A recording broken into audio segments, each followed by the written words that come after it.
That piece of paper in your pocket was once gold, then it became silver, then it became a promise. Now, it's a lie. So, whoever told you your money's value was quietly eroding day after day? Why wasn't your grocery bill this high last year? Is this a coincidence? Or the final act of a script that's been repeating for 2,000 years? What collapsed the Roman Empire wasn't the barbarians at the gates. What rotted it from the inside was a coin quietly shaved thin. And today you are the last owner of that very same coin. This is a crime file. The perpetrators were never unknown. Only their names changed. Emperors, kings, and then bankers. And the victim is always the same. The ordinary person. You. This story began 2,000 years ago, when an emperor secretly began melting down the coins.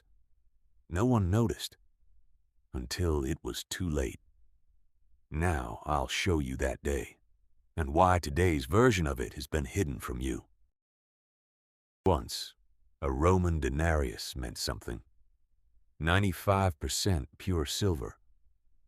You could trust it. Your grandfather trusted it. His grandfather trusted it. For over 200 years, it barely changed. Then one emperor asked a very dangerous question. What if we didn't have less silver? What if we just used less of it per coin? No one would notice, right? The coin would look the same, feel the same. Rome had just discovered something every government since would rediscover. You don't need more gold to look richer. You just need people to stop looking closely. By the reign of Nero, the denarius dropped to 90% silver. By the 3rd century, barely 5%.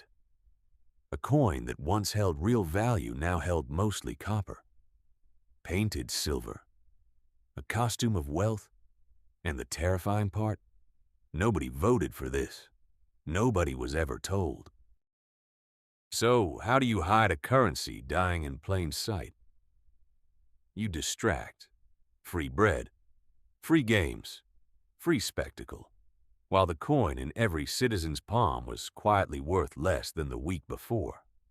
Prices crept up, wages didn't, and the people cheered, while their savings bled out beneath them.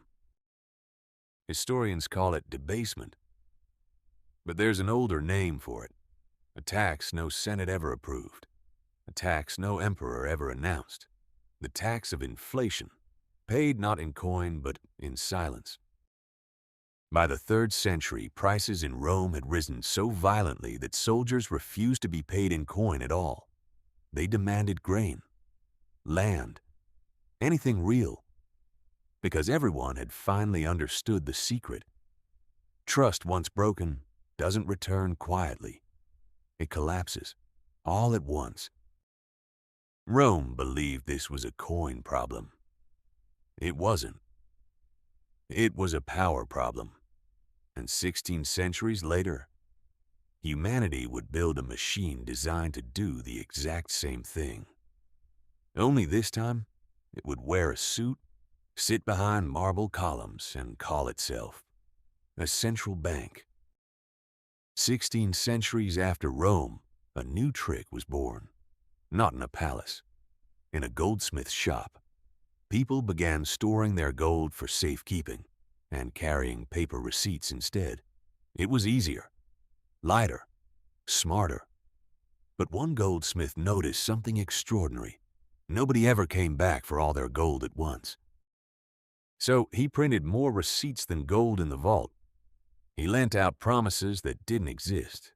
And the strange part, it worked. As long as everyone believed the gold was there. It didn't matter if it wasn't. This wasn't banking. This was the birth of an illusion the entire modern world would be built on. That illusion needed a guardian, so nations built temples for it, Bank of England, 1694. Then more followed. Sweden, France, eventually South America. They called it stability. They called it trust. But what they'd really built was a machine that could create money out of nothing and call it policy. For a while, there was still a leash, the gold standard. Every dollar, every pound, tied to a fixed amount of gold sitting in a vault. Governments couldn't print freely. The chain would snap.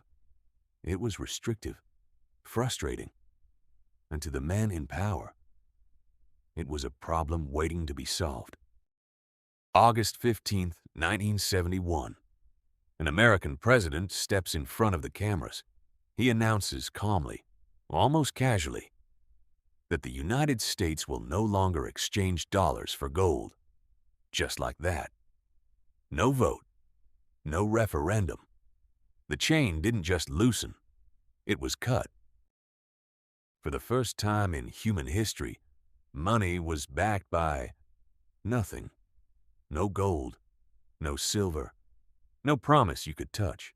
Just belief. Just the full faith and credit of a government telling you, trust us.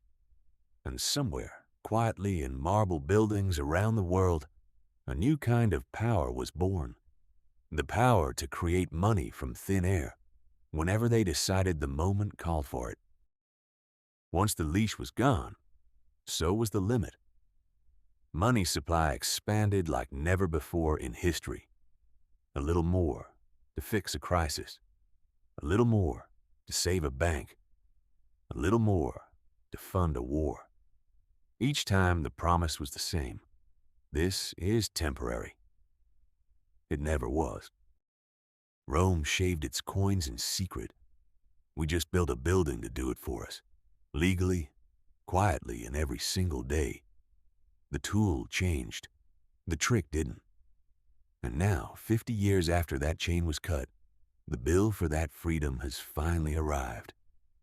It's sitting in your bank account right now, and it's called debt. $34 trillion. Say it slowly. It still won't make sense. That's not a number a human brain was built to understand. It's the number etched onto every dollar you'll ever earn, spend, or save. And it's growing, right now, as you watch this. Here's the cycle nobody explains to you in school. The government spends more than it collects, so it borrows. To pay old debt, it borrows more. And when borrowing alone isn't enough anymore, the central bank simply creates the difference. It's not a plan. It's a machine. And machines don't stop on their own. They gave it a name that sounds harmless, almost clinical, quantitative easing. It sounds like a medical procedure, something gentle. What it actually means is simpler and far less comfortable. More money. Same amount of goods.